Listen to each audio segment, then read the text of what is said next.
Elles font cette fond, une exposition autour des parcours de femmes mémoires.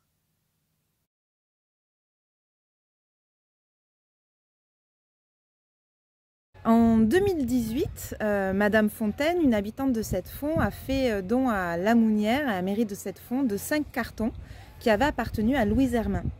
On a dû mener l'enquête un peu pour savoir qui était Louise Hermin. Et on a notamment retrouvé son acte de décès à l'état civil de la commune de Cette-Fond. Et cet état civil nous a montré que Louise Hermin était la petite fille de Fortuné Cantecor, qui lui-même était le petit-fils de Pétroni Cantecor. Donc avec Louise Hermin, on a là 6 générations de familles chapelières, de la famille Cantecor, qui viennent se raconter, et c'est pour ça qu'on a décidé d'en faire une femme mémoire de l'épisode Elles font cette fond.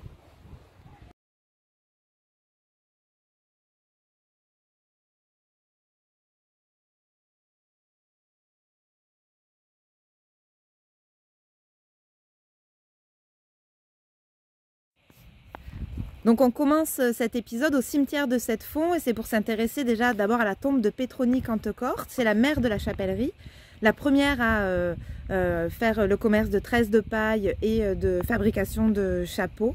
Elle décède en 1846. Et on va continuer dans le cimetière.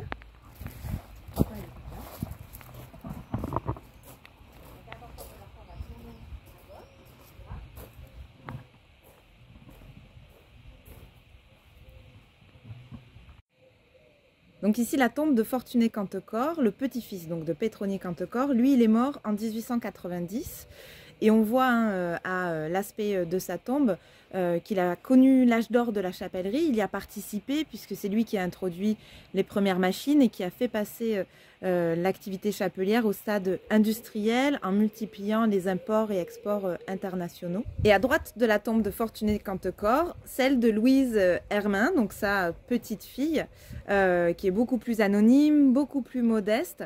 Donc on a bien avec la tombe de Pétroni, la tombe de Fortuné et la tombe de Louise, 3 périodes de la chapellerie: la naissance, l'âge d'or et le déclin.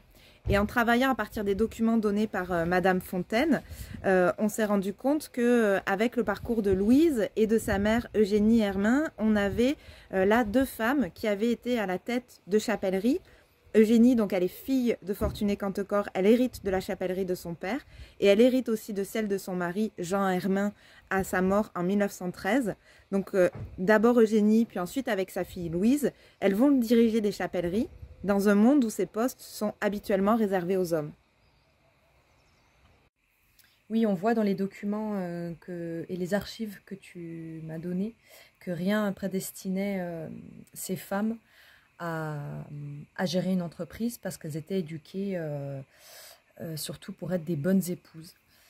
Là, je l'ai illustré, j'ai illustré Louise en pot de fleurs parce que sa mère lui écrivait dans une de ses lettres: « Sois agréable à ceux qui t'entourent, les jeunes filles doivent, comme les fleurs, faire la parure et l'agrément d'une maison. » Et je trouvais qu'il n'y avait pas mieux qu'un pot de fleurs pour illustrer la destinée de ces filles, voilà, qui étaient là pour faire joli. Et pourtant, elles vont se retrouver donc dans un contexte difficile, puisque les maisons Cantecor et Hermin sont en déclin. Elles vont traverser 2 guerres mondiales, une crise économique, la crise de 29.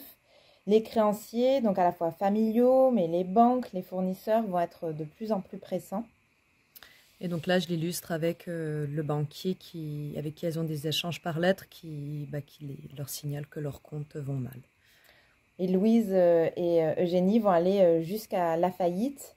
Et en 1971, Louise va mourir dans le plus grand dénuement. Et j'illustre ce déclin en partant d'une frise qui est plutôt jolie et romantique au départ, pour petit à petit, au fil des années et de leur histoire et du déclin, finir dans les ronces et dans le plus total dénuement.